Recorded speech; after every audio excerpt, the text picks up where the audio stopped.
क्या इंसानों के साथ एक्सपेरिमेंट चल रहा है? क्या हम सबको डेली झूठ बोला जा रहा है? क्या हम सबको मारने की कोशिश की जा रही है? अगर ऐसा है तो ये कैसे संभव है? और अगर ऐसा सच में हो रहा है तो क्या प्रूफ है? दोस्तों, प्रूफ है जो इस वीडियो में आज आप सबको दिखाया जाएगा। जिन्हें भी लगता है पनीर टीका जान बचा सकता है, वो इस वहम को हटा लो, क्योंकि पनीर टीका जान ले भी सकता है और लेता भी है, जो आपको इस वीडियो के जरिए अच्छे से समझ आ जाएगा। आज इस वीडियो में हम 3 चीजों के बारे में बातें करेंगे। पहला, न्यूज। दूसरा, मीडिया का दिया हुआ डाटा के साथ कंपैरिजन करेंगे रियल डाटा का। और तीसरा, सच का निष्कर्ष। सबसे पहले न्यूज जान लेते हैं। केरला के ग्राफ का विवरण सुनने जा रहे हैं आप, जो कि आपको हैरान कर देगा।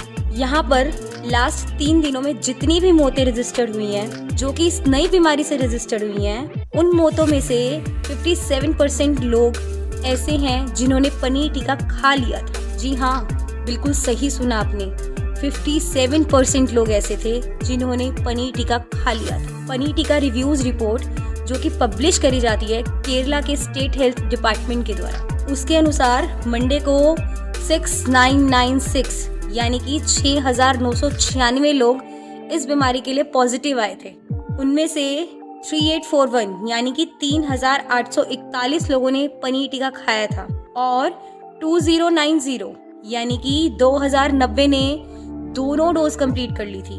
और संडे को 10,691 लोगों को इस बीमारी से पॉजिटिव रिपोर्ट दिखाया गया, जिसमें से 6,303 लोगों ने पनीर टीका खाया हुआ था और आखिरी में 9,070 पॉजिटिव केसेस सामने आए। उसमें से 5,364 लोगों ने पनीर टीका खाया हुआ था। तो इन सब में 57% लोग ऐसे हैं जिनको पनीर टीका दिया गया और उसके बाद भी वो लोग मर गए। यहाँ तो उल्टा ही हो गया, जहाँ पनीर टीके का काम बचाना था, वहाँ पनीर टीका ही लोगों को मार रहा है। आप लोग समझदार हैं, आप खुद कंपैरिजन करिए।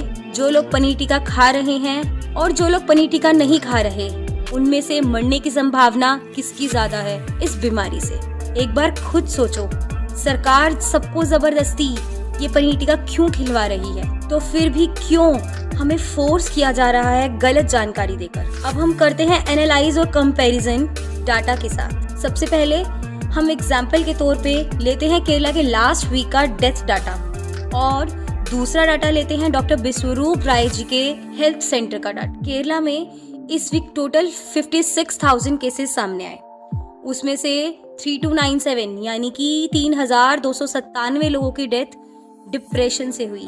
आप समझ रहे हैं ना, डिप्रेशन कौन सी बीमारी को हम कह रहे हैं? इतने सारे लोगों की, जिनमें से एवरेज डेथ आई है हर दिन की 3297, 3,297 divided by 7 is equal to 484 यानी कि 484। इसी के साथ हमने एवरेज एज को कैलकुलेट किया 40 डेथ्स के बेसिस पर, जो कि इस डिप्रेशन की बीमारी से मरे हैं, जो केरला सरकार कहती है। तो एवरेज एज आई 74 अप्रोक्स। अगर हम हर एज की एवरेज एज निकालने लग जाएं, एवरेज डेथ निकालने लग जाएं, तो बहुत टाइम लग जाएगा। इसीलिए हमने लास्ट 40 डेथ्स की एवरेज एज निकाली, जो कि 74 है। और अगर एक बेसिस से हम कॉन्सेप्ट को अलग देखें तो इंडियंस की एवरेज लाइफ है 69 इयर्स ओल्ड। अगर इसके बेसिस पर हम कंपैरिजन करें तो ऑब्वियस है, अगर एवरेज एज 69 से ऊपर है तो इट्स नॉट अब नॉर्मल। लाइफ एक्सपेक्टेंसी का मतलब है कि एवरेज इतनी उम्र के लोग मरते हैं इंडिया में, और केरला की एवरेज डेथ एज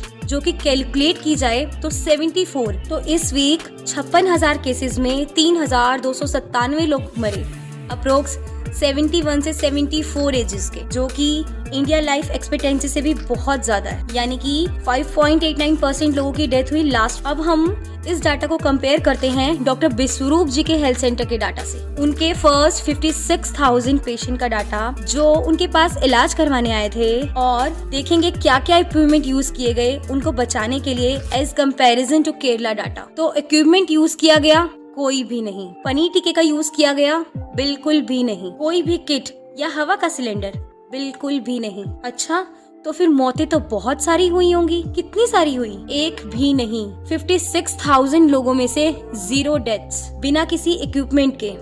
और सरकार बिलियंस और डॉलर्स लगाकर भी जाने नहीं बचा पा रही। ऐसा क्यों? हमारी सरकार इतनी बेवकूफ तो नहीं या है? हमने ऊपर इतना सारा डाटा एनालाइज किया, उसका कुछ फायदा हुआ? नहीं, कुछ फायदा नहीं हुआ, क्योंकि जितनी भी ऊपर मौतें हुई हैं वो मौतें डिप्रेशन की बीमारी से नहीं, heart attack, cancer, brain stroke और पता नहीं किस किस वजह से हुई। ये हम नहीं बोल रहे, ये खुद सरकार बोल रही है। ये डाटा और प्रूवन फैक्ट्स हैं जो कि ICMR की गाइडलाइंस से लिखी हुई हैं। अगर आपने इसे नहीं पढ़ा तो इसे पढ़ें। आखिर हमारी सरकार इतना ढोंग क्यों कर रही है? आखिर हमारी सरकार इतना ढोंग क्यों कर रही है? असल में दुनिया भर में अब लाखों एक्सपर्ट्स और डॉक्टर हैं जो कि ये सेम चीज बोल रहे हैं कि पनीर टिक्का किल्स।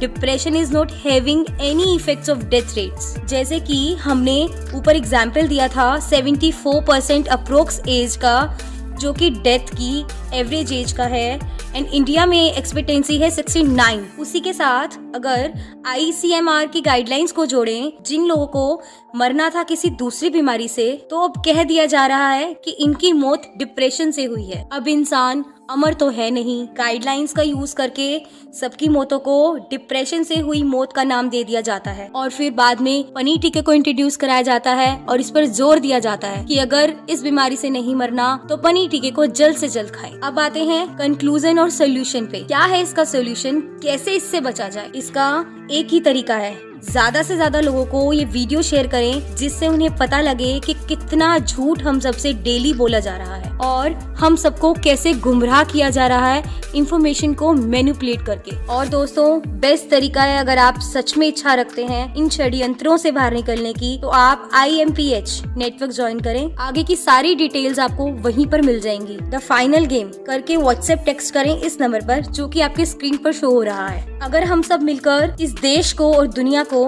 इन सब गलत लोगों से, इन सब गलत सोचों से बचा सकते हैं तो क्यों ना बचाएं। जरूरी नहीं सैनिक बनकर ही देश की रक्षा की जा सके, हम इस स्कैंडल को तोड़कर भी अपने देश की रक्षा कर सकते हैं।